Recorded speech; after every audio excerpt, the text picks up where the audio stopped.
But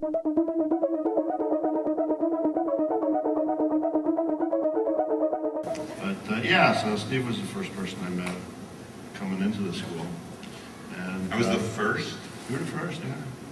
Did I behave? No. You did. Oh, good, all right. You were a very good ambassador to the school. And we've had a friendship ever since. Yep. More than 30 years. And Dave was more into, you were experimenting with painting and full illustration while you were at the school. Yeah, like a lot of the students there, I had an interest in comic books and wanting to be a comic book artist. And so that was the primary drive for me, was to do continuous panel work. But about a year and a half before I went to the Kubert School, I started to paint. And, Frazetta, really big back then. Frazetta and James Bond were my big influences. And this was at a time, to interject, that the Ballantine books, those collections had come out. Ballantine Books did these oversized trade paperback collections. I think there were 5 volumes of Frazetta. 5 Frazettas, there's Boris. And there was the Bama volume, the James Bama. James Bama was the guy that painted the covers for Doc Savage. Yeah. And he was an illustrator from the 50s. He did a lot of advertising work. He did the Aurora monster model kits. Yeah. And a great artist, certainly one of my top influences at that time. And so I had started to dabble in painting. And so when I got to the school, I still had the drive to want to do continuous panel art. But as it turned out, and Joe Kubert really, I think he saw that in my interview before I got accepted to the school, and was probably secretly hoping that I would drop the painting and get into comics. And get into comics, But at the end of the year, when all the students have their evaluation, I went into the office and just sat with Joe, and we were in there for about 3 hours, just talking about art. And he said, Dave, I have nothing to offer to you. He said, you obviously want to paint, and that's what you should do. So the school cannot do anything for you. Don't come back. And that was probably the best serious professional advice I ever had, because that's what I did. Yeah. I didn't go back to the school. I just went home and I just started to paint. And that put me on the direction. That was the cement that set me on my way. And yet the benefit of the school were the ongoing relations and friendships. You stayed in touch with a lot of your classmates out of that school. Yeah, you couldn't not do that. I mean, my interest in comics didn't lack at all, after I left the school. As a matter of fact, it probably was even stronger now that I had the proper goal. Yeah.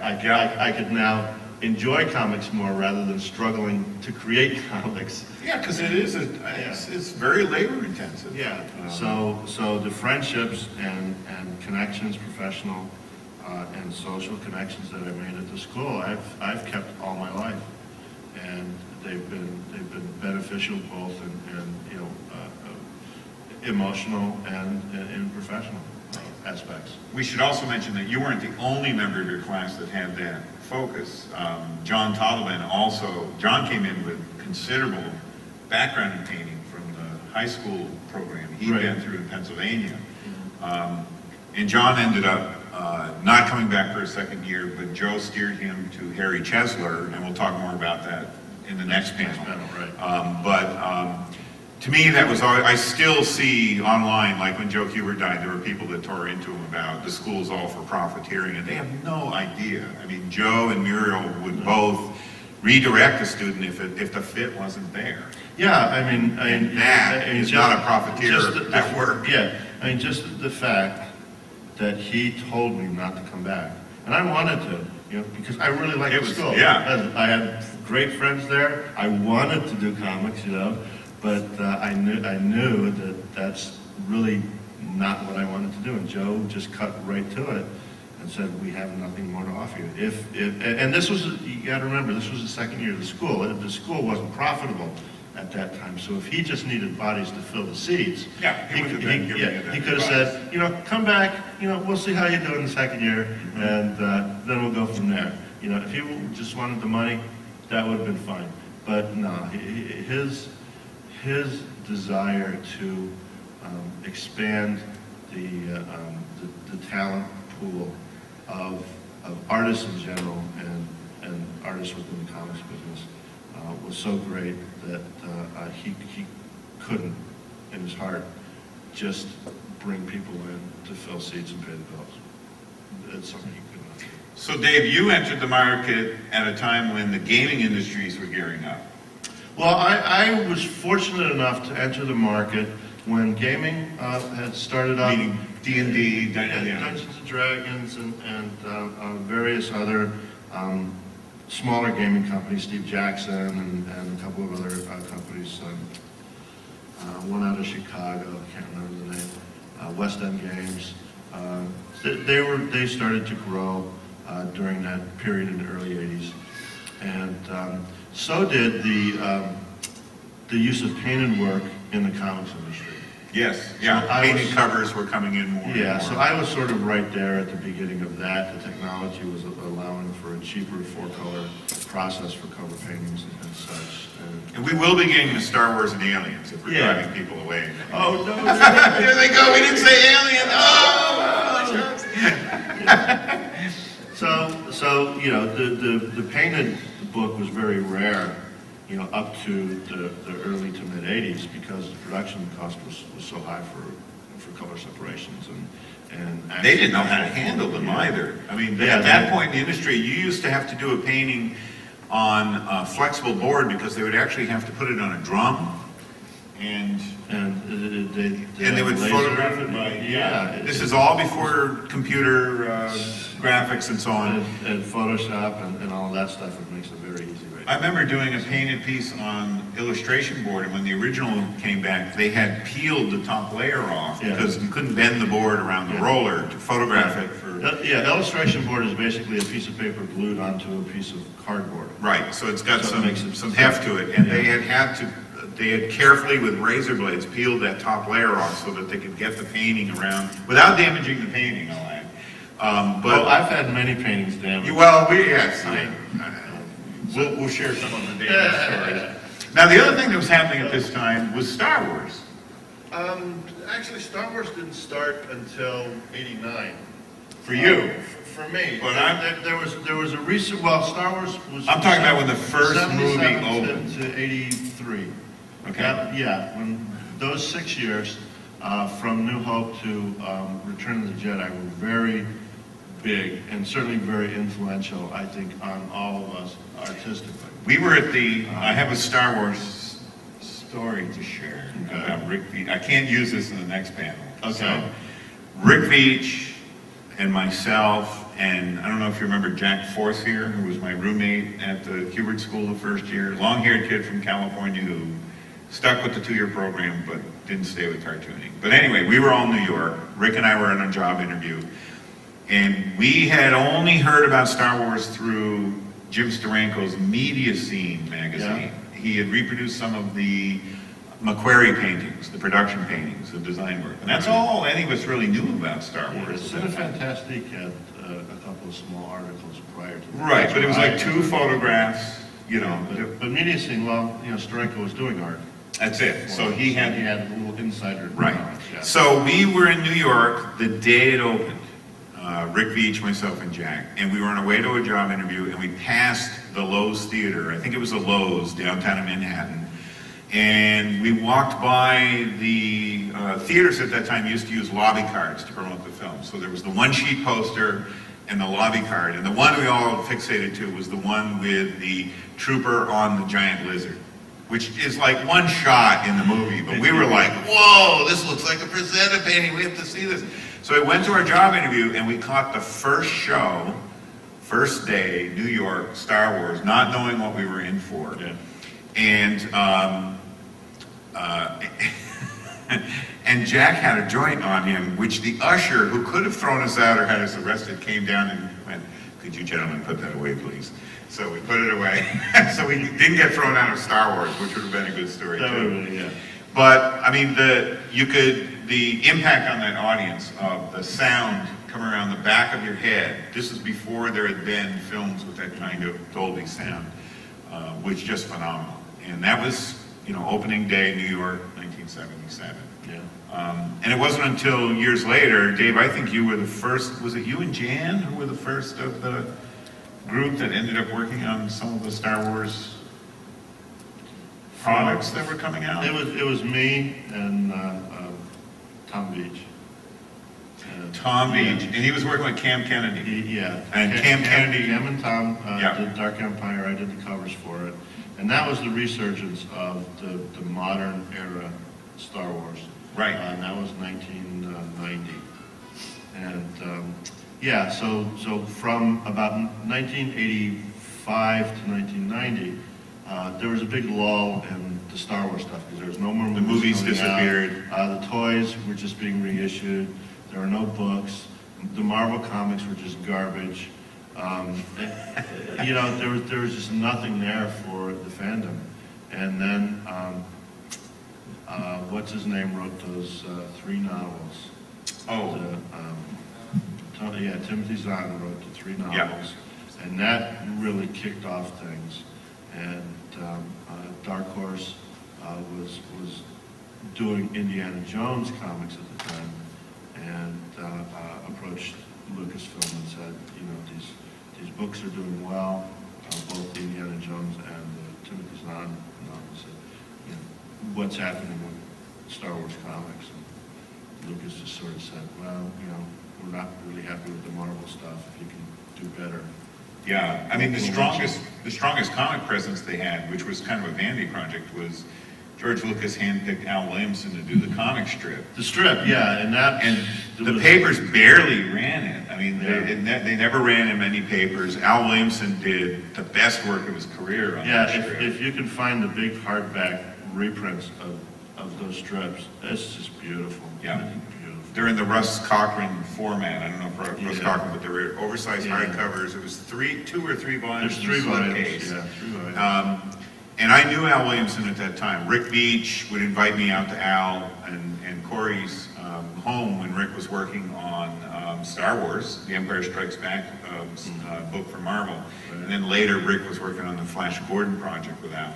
And Al let me look at the originals of the Star Wars strip. There had been no reprint at that time, and I couldn't see them living in Vermont. None of the papers carried it up there. I never saw them until the big book. They're gorgeous. And Al let me look through them, and I was carefully keeping them in order and flipping them over. And Al was not one to curse. I mean, he had a pretty raucous sense of humor, but for him to drop the F-bomb, he came up behind me as I was looking at it, and he was kind of watching to see what my reaction was, and I went, Al, these are gorgeous. And he went, and nobody gives a fuck.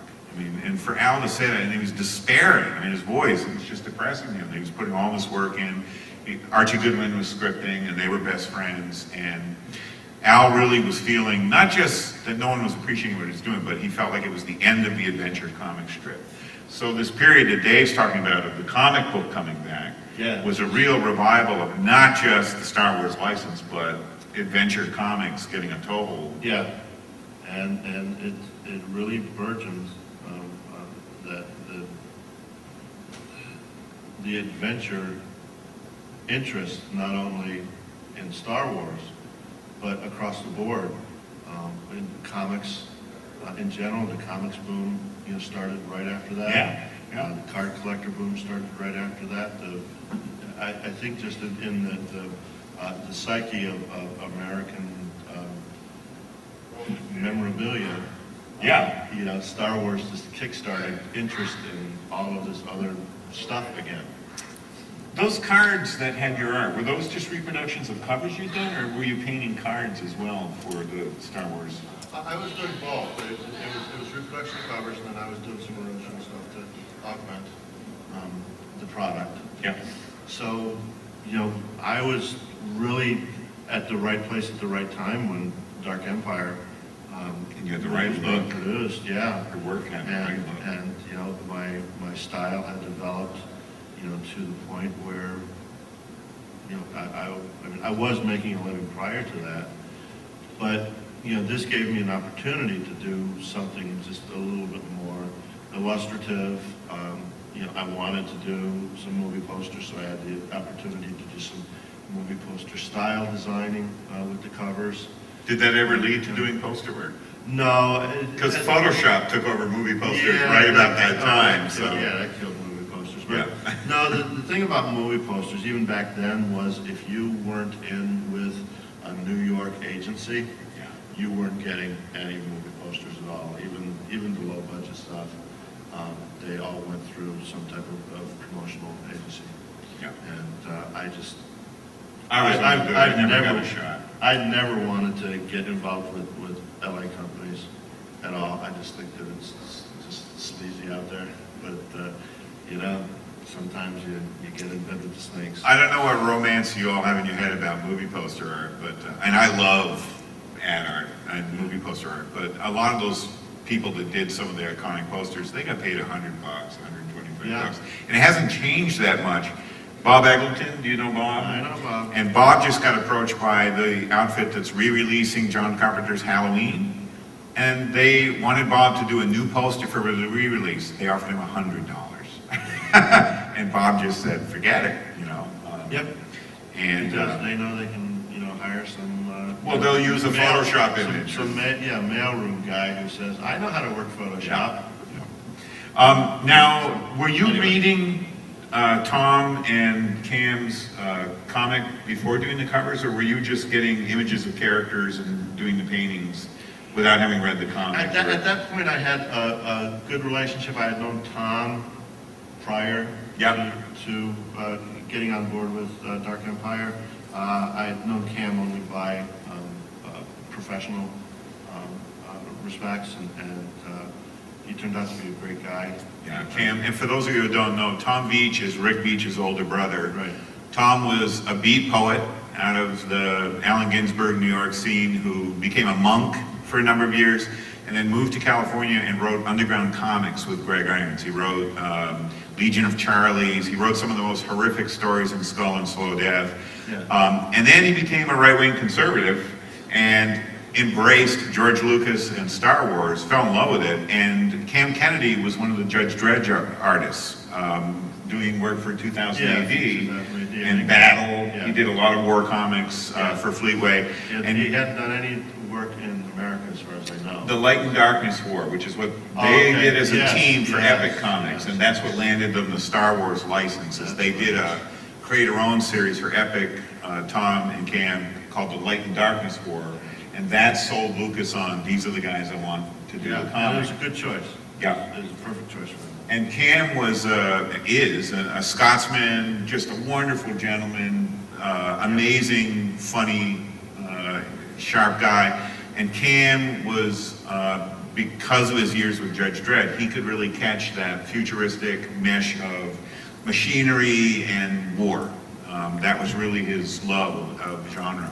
And he was an amazing watercolorist. I mean, the color palettes that he chose for the comics were very unusual. Yeah, I'd look at his stuff and you know, I'm a color guy, but I could never figure out what was going on in his head when I look at the page, but it was always beautiful. He was great. I was working on the cover of Tyrant 2, my comic series, and I was painting the cover art, and Cam was visiting me during that week, and I could not figure out what color to lay behind. And Cam just goes, "Oh, you need a frosty yellow," you know, with his sort of Sean Connery voice. And it was the perfect color decision. I never would have arrived at it, but he just had this amazing palette in his Yeah. head.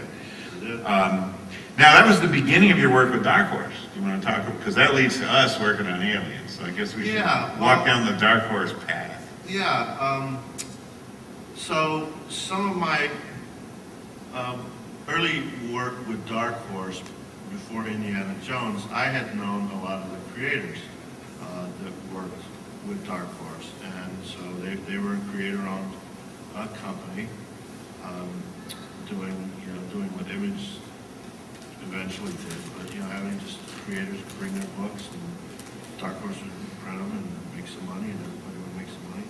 And so I had known quite a few of the creators there, and you know, I was always throwing my hat into the ring, saying, "If you want a cover, you know, for your book, let me know." So I was doing like covers here and there for various books, Mr. Monster and Trekker and Dark Horse Presents and American, and just a whole bunch of things. And then Indiana Jones came up, and so I threw my hat in the ring for that. That's how I got into Lucasfilm. Your hat and your whip. My hat and my whip. In the yes, ring. exactly. And then so you know when Star Wars came up, it was sort of a no-brainer. I mean, Tom and Cam really had to okay the thing because Cam was supposed to do the covers, but he stepped back when he found out that I was interested. He said, "Dave will do much better covers than me." And I was just, "Yeah, okay, whatever." But Cam stepped back, so for me it was once again being at the right place at the right time, you know, with the right project. And so, you know, I got put in with that. And so that just took off, you know, right from the start. Dark Empire just blew everything out of the water. It was the biggest seller for years and years and years for Dark Horse. But, you know, right before that, they had also done an Alien series with Mark Nelson. Yeah, it was Mark Verheiden was the writer. Yeah, Mark Nelson was the artist. Yeah, they did a 6-issue sort of sequel to film Aliens, and it was a beautiful set of books, really nicely done, and but it just didn't really generate a tremendous amount of sales, but it generated interest in the Aliens material, and so that kept it alive. And as Dark Horse continued to produce Aliens material, not necessarily, you know, selling a gazillion copies, but selling enough to continue whetting the appetite of the fans. And this was between films. There were no Alien films during this limbo period. And we'll talk a little bit about what that was like working with the studio. And I continued to work with the studio after Tribes with some other. So you got more. I want to hear that. So, so Dark Horse was sort of experimenting with a number of different types of packages for books. And I was always a big fan of the illustrated books of the 20s and 30s. N.C. Wyeth and Frank Schoonover and Dean Cornwell and Howard Pyle. All these illustrators that did these beautiful, you know, paintings within, you know, classic written books. And that is really where my strong point is in telling a story with a single illustration. So one day I just said, you know, you got all this alien stuff here, and I'm interested in doing some alien stuff. And I talked to Mike Richardson, and I said, you know, wouldn't it be fun if we could do, you know, a novel with illustrations like these old style books? Well, I know Mike is a fan of that type of material as well, and so he said it's a possibility. So he looked into it as far as production goes and see if it was feasible within the marketplace to produce a hardback illustrated book, because this is very different from producing and printing a comic book, because you're not using the same type of presses, which makes it more expensive. Whole different market, potential market. Yeah, whole different market, because it's a book, it's not a comic. And so there were a lot of these factors that had to be considered before any type of progression, you know, could be made towards producing the material. And eventually he decided that there was a possibility that this could go. And so I think he approached you next. Randy okay. Stradley approached me next. And the reason Randy's position was he was editor. Mike was publisher, and Randy was editor-in-chief, I think. Yeah, at that time. And Randy was a fan of I had been writing since about 1988 about horror films for fanzines like Deep Red, which my late friend Chaz Balin had edited and created. And I had a regular column in, Fangoria had a companion title called Gore Zone that was sold on the newsstand. And I had a regular column in every issue of Gore Zone, and Randy really liked that work that I had done. And I think the other thing that gelled it was I had done a short story for an anthology that Steve Niles edited and packaged for Eclipse that was called Words Without Pictures, where Steve Niles contacted cartoonists to write short stories. He was the editor. That was his project. So Randy had read that as well. So he knew I could write fiction, and he liked the story I had in there. It was a pretty hard-edged horror story I had in there. And he knew I knew the films. And I don't know if you suggested me or Randy suggested me initially, but it was Randy who called me, and then you and I spoke. Yeah, I didn't know who they had in mind. I just told them I couldn't write it because I'm not a writer. And so it was a very pleasant surprise to have your name thrown into the ring because they didn't know that we knew each other. They didn't know we were classmates at Cambridge School or anything. And we were like, and the first call with Randy, I was like, work with Dave? Yeah, you know, where do I sign up? Yeah, so it was a very pleasant surprise to get that call and find out that Steve and I will be working together after, 10 years. Yeah, this was 91 that we started work on the book. So. Yeah, and so, we exchanged phone numbers and just got on the phone and started talking about what we both would be interested in doing as far as a story goes and what direction, we would go and what elements that a project like this would have. And part of my modus operandi at that point was really, Dave, what do you want to paint? And I think we approached it by, I came up with a cast of characters, and you started doing sketches, designing some of the characters. Yeah, and we evolved the load lifter from Alien. James Cameron in the film Aliens. Yeah, Can I presume you've all seen Aliens? Yeah. To me, it was. I still find it kind of incredible that 20th Century Fox never built on that. There's that great, climax with Sigourney Weaver climbing into the load lifter and using it as a weapon. And all it is a basic mobile suit. And like I say, why can't they make that evolution? In moving that mobile suit, the exoskeleton, into a full mobile suit. And that's exactly what I wanted to do with Tribes, was to make that step and have, a mobile suit be part of the, not excavation team, it was part of the infestation team that would deal with an alien infestation. Yeah. And to me, doing that 20 years ago and still not seeing that I know as part of the film iconry, it just makes me firmly believe even more that these movie people are idiots.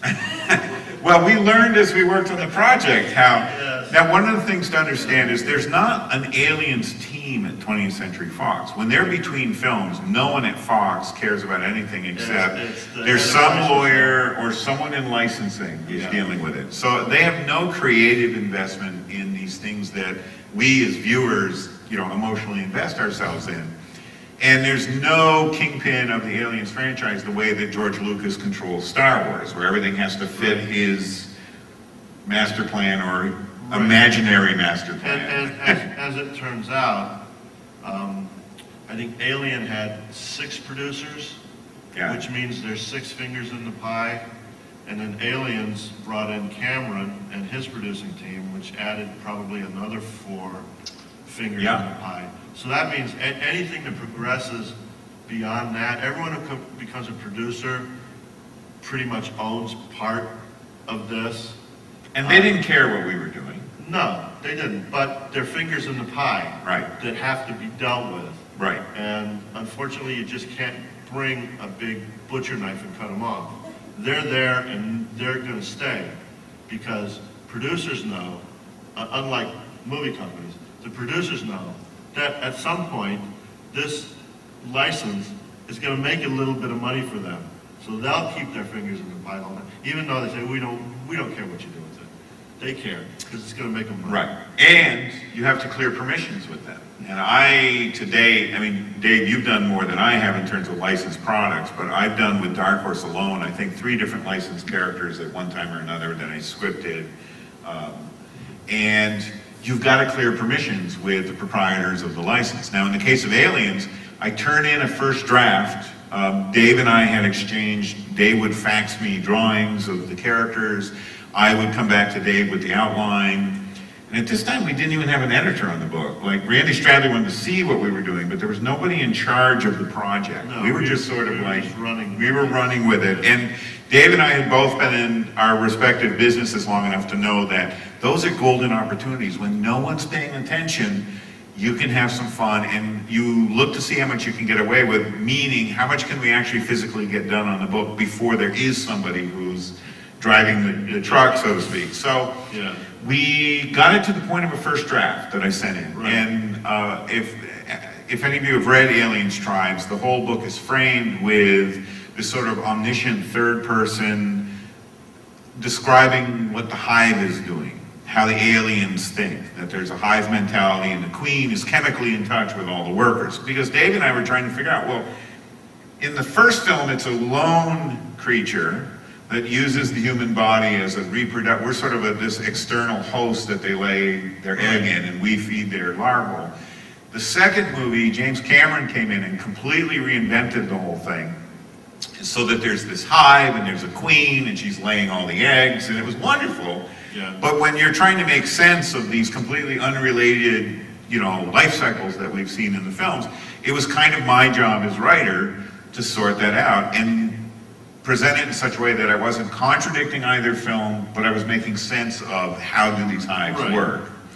So the first draft got turned in, and immediately red flags went up at Dark Horse because I have the aliens thinking. And Randy said, we got to check with Fox if the aliens think or not. And I went, well, yeah, exactly. The whole premise of Alien, is that one creature could outwit human beings, and the whole premise of the second film was building to a climax where Sigourney Weaver and the Alien Queen are going, clearly they're sentient creatures. Nope, got to clear this with Fox.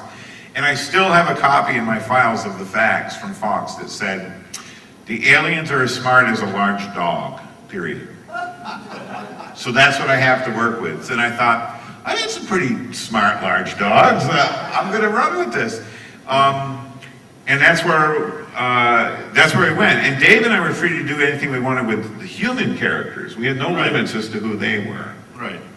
So, we just went with, I designed up some visuals. Yep. Steve did some, background and fleshing out, verbally of what the characters were, and I designed a mobile suit for the shit kicker. And then with Shit Kicker, I pushed it further. I grew up in a military family, okay? I got an older brother who's a lifer, and Dave as well. So I did not serve, I chose not to serve from age 9. I met all my dad's sergeant major friends, and at age 9 went, I am never taking orders from these assholes.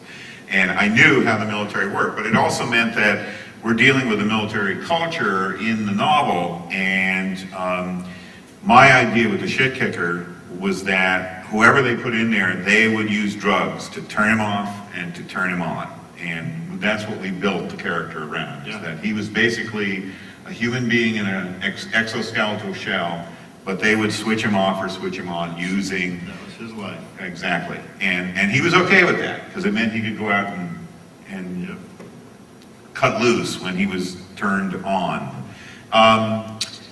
And there were a couple characters that you guys didn't get to read. There was a first draft of the book that was accepted. We finished the novella, and Dave had done, I think, 3/4 of the paintings at that point when I turned in the first draft. And there were 2 characters we had designed that we both liked. The characters in Aliens that were and some of you will remember the character's name, I don't. There was the Latino woman and the Marine that she had bonded with in Aliens, and we kind of took those characters and made them our version of them even more enhanced, that it was this couple that had a sexual relationship, but they were soldiers, and they had to be removed completely from the published version because Dark Horse had never done a book like this. I wrote to the contractual word count, and I got a panic call from Barbara Kiesel once she was the editor on the book saying, Steve, you have to cut 10,000 words from your novella. Yeah, I remember that. Remember that now? Yeah. And I hadn't started the artwork. I think I had only done 1 or 2 pieces as promotional of stuff that I knew was going to stay in the book. Yeah. But I had laid out all the Yeah. other. I had the sketches, I know, of all the roughs. paintings. Yeah, and I still have designs for those characters in my sketchbook. And yeah, when that word came down that you had to cut. It was 10,000 words. It was like a third of the novel. Book, yeah. And I had to cut it in 1 week. Yeah. Right? We never understood it. I don't know if you understood. I never did. They would say, we need this, and then nothing would happen for 3 or 4 months. Yeah. So, but I had to cut that within 1 week. And I had to cut those characters. The quickest way to cut 10,000 words in a fiction piece is choose an expendable pair of characters, remove them, and then stitch the rest of it together, which is pretty much what I Yeah. did. Unfortunately. And Dave and I also chose from the start to build on Mark Verheiden and Mark Nelson's series. We had the whole idea of there is this subterranean group working within the military who worship the aliens. To them, these creatures are the ultimate biological machine, not just a weapon like in the Alien film. They worship these creatures. And that introduced the character of the Doctor. Right. And my suggestion to Dave is make him look like David Cronenberg, the filmmaker, because no one thinks like this other than David Cronenberg out there. And that's sort of, you made him younger, you kept the gray around the temples, Got the gray around the temples, yeah. and that became our That's, villain, our human villain. Yeah, that was fun. My friend and fellow writer Del Stone was the model. Oh. Yeah. Now you worked with models on all the characters. didn't Yeah, you? I shot models for everything. I had friends come over and pose, and I posed for a couple pieces, and my wife at the time posed for a couple pieces. Who played Chick Kicker? Who had those eyes, Dave? You had those mad eyes. That was a friend of mine, Phil Burnett, who probably posed for me for 200 characters over the years. He was just my go-to guy. He was in the military, and I was living in Fort Walton Beach, Florida, so there's 2 military bases there. And he was just a really good guy, enlisted man, just a comics fan. And he had the right build, a really sort of normal look that I could mold into Yep. whatever I needed for the character. And I was at a Army surplus store. I go and buy props all the time to just fill my prop box whenever I need something for my reference photos. You know, I'll put on as much as I need onto my model coats or capes or hats or whatever to approximate what I need for wrinkles and shadows and things. And then I'll do everything else in the drawing. I'll add all the details, change what I need to do in the drawing and do the painting. But I found this mask, and I don't know what it's from, but it was this vinyl hatted. It looked like a bondage mask, but it wasn't. It was just something that went on this guy's face with just 2 square eye holes, and then just straps that went around his head. And I thought, that is really creepy looking. So I bought it, and wore it on. And, you know, I wasn't really thinking about using it for Shit Kicker, but I just bought it. And as I was designing Shit Kicker, I had to design a sort of cockpit because he's sitting in the mobile suit, but there's this big hood that comes over, and there's slits in the front, and his head is in like one of those astronaut suits where you have a big O-ring and stuff, and I thought, well, it just wouldn't be right if it was just his head sticking out of the suit inside this hood. And so I thought, let me put something on him. And I got this mask out, and I put it on Phil, and I had him pose, and I put the lighting on it, and I said, look crazy. and his eyes, because that's all you can see, his eyes just perfectly matched what I was going for. And that just shows what a good model he was, that he could just step into a character. He was acting. So he was acting. And so that really made that particular piece, because that's the only time you see. It's the most you see of Sick him. shit kicker, because you see the mobile suit all the way through the story, but you don't see him at all anywhere in any of the illustrations, other than the one where you're seeing inside the cockpit and you're seeing his eyes. Yeah, yeah. So Phil, I have to thank Phil for that, because he's the one that really got that dynamic, working. Before we get into talking about the sequel that never happened, any questions from the audience about Aliens Tribes? Yeah, okay. Jeremy, word from that. I thought wasn't the person Bill Tyler and Hill did some of this. We never heard, I don't know, I never heard from them, but Geiler and Hill controlled, he's referring to David Geiler and Walter Hill, who were the two key, yeah, but Geiler and Hill were the ones that sort of had a proprietary creative, and I never heard directly from anyone other than that. Yeah. I still don't know who wrote that fax. It was on 20th Century Fox letterhead. It was official, it was official. Who said that? It could have been the secretary, I don't know, Yeah. but that was the kind of enigmatic. Yeah, my personal experience was I never talked to anyone from Fox during the creation of this project. And we never altered the aliens, we just worked with what they had, so Dave's look was always appropriate to what had already existed. The only thing I wanted to make sure was, and this was a real stickler for Dark Horse, and I think even for Fox, because they didn't have anyone to make a decision on this, was can I make the aliens have dog legs? Because the aliens did not have dog legs. They had regular human legs. And I wanted to make them have dog legs. I remember that now. And the reason being, the Queen has sort of a dog leg angle to her legs. But because the biology of the aliens changes from whoever their hosts are, I thought visually dynamically, having the aliens have dog legs would be much better suited for what I wanted to do.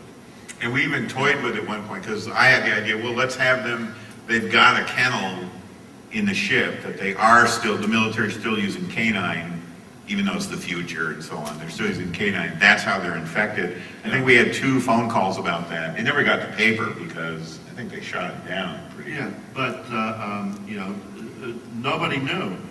Nobody could get a real answer from Fox on that. So I just went ahead and painted them with dog legs, and nobody ever said anything. Yeah, and I removed that out of the story because we pretty much felt like, well, let's not wave the flag. Yeah. Let's not make it a story point, because then they might start paying attention to what we're doing. So Yeah, we didn't. it was a real weird deal. I think a year before that, I had done a painting for the Overstreet Price Guide for the cover for their winter update, and it was an Aliens versus Predator thing, because Aliens versus Predator. Dark Horse comic had introduced that. Yep. Yeah, so I did a painting of a predator fighting a couple aliens, and I put dog legs on that in that painting, and Dark Horse came back and said, nope, can't do that. They gotta have straight legs. I said, okay. I don't think that looks right, but it just looks like a guy in a suit now. And then Alien 3 came out, and there was your dog alien. Yeah. So anyway, that was just one of those weird little things where nobody's in charge, and you have a question, and you just run with it because nobody's giving you an answer. Any other questions on Trump? What time are we? Yes. we're at the time that everybody else should be coming in. Okay, we'll keep going until then. Let's talk about the sequel. So that never anyway, happened. yeah, the book sold very well when it came out. And it won awards. Won a Stoker Award. I shared that year with Joe Lansdale, And- Best Novella Award. Yeah. That was a great honor. And I won the Eisner Award Yeah. for the art, best art for graphic novel. They really didn't have a category for illustrated novels, so I won the art for this. And Dark Horse did not once advertise those awards had been won, which we couldn't quite understand because they were putting out the paperback edition. And it was sort of surprising to us that they just didn't care to Right. promote that, you know, David won Best Art Eisner and I'd won a Best Writing Novella Award. Yeah. So, you know, the book sort of sold well, even without the recognition that it should have had. And we were interested in doing a sequel. There's certainly enough material, either left over or We had a whole- into We had a whole plot. to you know, work out a sequel with specifically Platoon of the Shipkicker Right. mobile suits. Which I had called Berserkers. Berserkers, yeah. Which later became a problem because Fred Saberhagen, a science fiction writer who has a series of novels called The Berserkers, which I wasn't aware of at the time, even though I read science fiction, it became a trademark issue for Dark Horse. And I got a call from the attorney and I said, well, I took the name from Viking history. Berserkers were the Vikings that were so insane Yeah. that they would just turn them loose on the enemy. So we did a premise for Aliens Kick the Can, and that was our whole sequel. And the idea was not only was there 2 platoons of Berserkers, but that what the military had decided is that since soldiers who were brain damaged made good Berserkers, why not use vets who were disabled, losing limbs, they were amputees, because in a bodysuit you could enhance and recreate their limbs altogether. And the concept for Kick the Can, the reason it's called Kick the Can, is 2 different battalions of Berserkers are called in to deal with an alien infestation. And being military men, when they realize that they've called in 2 battalions instead of 1, a betting pool begins. And the bet is who's going to reach and take out the alien queen first. And the premise was the alien queen understands that she can play these 2 battalions off one another. Because she's no little doggy. Because she does not think like a dog. But the sequel never happened. And one day Dave and I will tell that tale in print. One of these days, you know. But not today. No.